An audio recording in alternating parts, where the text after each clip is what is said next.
Hi guys, Knife Detector here. And guess what? I got another knife video for you. This is the second video in the video series I'm doing on elephant toe knives or sunfish knives. You know, some folks call them sunfish knives. Some folks call them elephant toe knives, but I call them one of my favorites because I really like collecting these guys.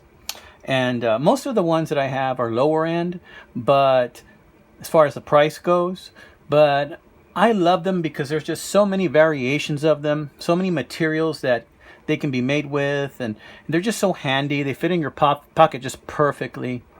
The first video I did, which was the last one you saw if you're watching this series, was on a Boker tree brand elephant toe, over 100 years old. That was the first video. This is video number 2. And what I have for you today is a new knife. This is a new knife, but it didn't come out recently.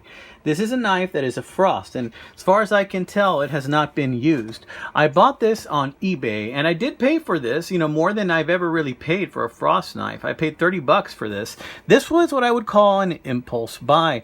I see a knife, and then all of a sudden, you know, I can't resist it. I think it's a great idea. It looks really attractive to me, and then I get it. So it's smaller than a regular elephant toe knife. Most of the elephant toe knives I have are about 4 inches long, maybe 4 1/8. And this little guy, let's see, he's about 3 inches, guys. This is a 3-incher, okay? If this was a fish, you would have to throw it back in the water, guys, okay? If this was any type of a sunfish at all. It's a small little guy. And of all the elephant toes that I have, this is the smallest. But let's take a closer look at this little guy. Let's see what it says. It says Frost Cutlery, 1 of 1,000.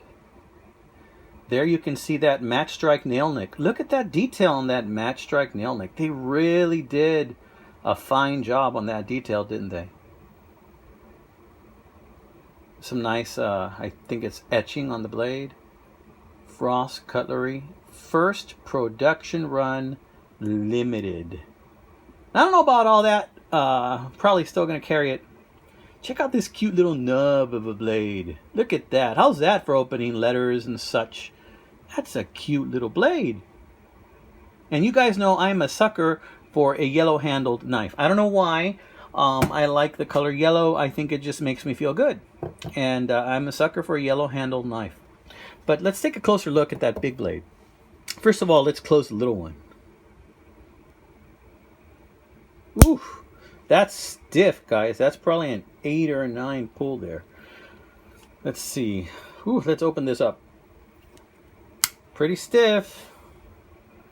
If you look closely, you'll see that right there it says Thyssen Krupp. Okay, Thyssen Krupp. Now, I did a little bit of research, and I believe Thyssen Krupp is a steel company in Germany. So kind of like Solingen, but I think Thyssen Krupp is a different other company in Germany. If you guys know any more info on this, please chime in on the comments. I'm always interested to learn new details. Look at that beautiful mirror finish on that blade, guys. I mean, come on, seriously. It has some fingerprints because I've been manhandling it, but other than that, that's about it. Check out the fit and finish. It isn't too bad with the spacing. It is a Frost, but it's one of the nicer Frosts I've ever seen. For an elephant toe, this uses 2 springs. Notice how the spring for the bigger blade is thicker than the spring for the little blade. Now, most really high quality elephant toes, they only use 1 spring, I've noticed. Check it out. It's a beautiful little knife. So the next, I don't know, let me see, 1, 2, 3.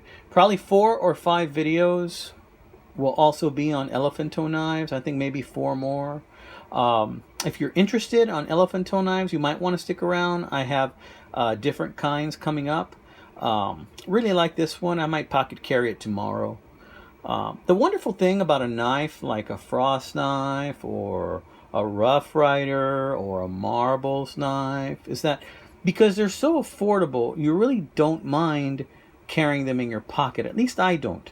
You know, and I know beauty's in the eye of the beholder, and also affordability is also in the eye of the beholder. But with a knife like this, You know, I really find it very easy to just slip this in my pocket and not worry about it getting scratched with keys or, you know, change in there, because it's my knife and I'm the one who's going to put the wear and tear on it.